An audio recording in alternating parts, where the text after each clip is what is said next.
விஜய் கைது செய்யப்படுவாரா சார்? என்ன நாங்க பெருசா கேட்டுட்டோம்? மக்கள் நிம்மதியா ஃப்ரீயா நின்னு பாக்குறதுக்கு ஒரு இடம், அதை நாங்க தேர்வு செஞ்சு அதுக்கு பர்மிஷன் கேட்கிறோம். ஆனா நீங்க என்ன பண்றீங்க?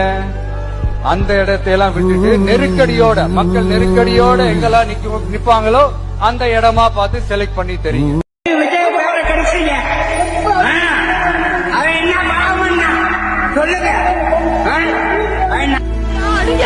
உங்ககிட்ட ஓட்டு காசு வாங்கணும்ல, அந்த கையில அடிங்க. நாங்க ஒவ்வொரு குடும்பமும் ஒவ்வொருத்தரை இழந்து போய் நின்னுட்டு இருக்கோம். நாங்க விஜய் சார் மேல எந்த குறையுமே சொல்ல மாட்டோம். செந்தில் பாலாஜி சார் எங்களுக்கு பதில் சொல்லியே ஆகணும். சிஎம் சார் பதில் சொல்லியே ஆகணும் சார்.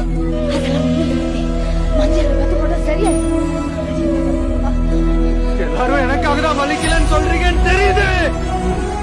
கூட்டத்துல ஒரு அம்மா சொல்றத கேட்டேன். மச்சான் நாங்க பின்னாடி வந்துடுறோம், நாங்க திருப்பி வரவே இல்லை. கொன்னுட்டானுங்க, கொன்னுட்டாங்க.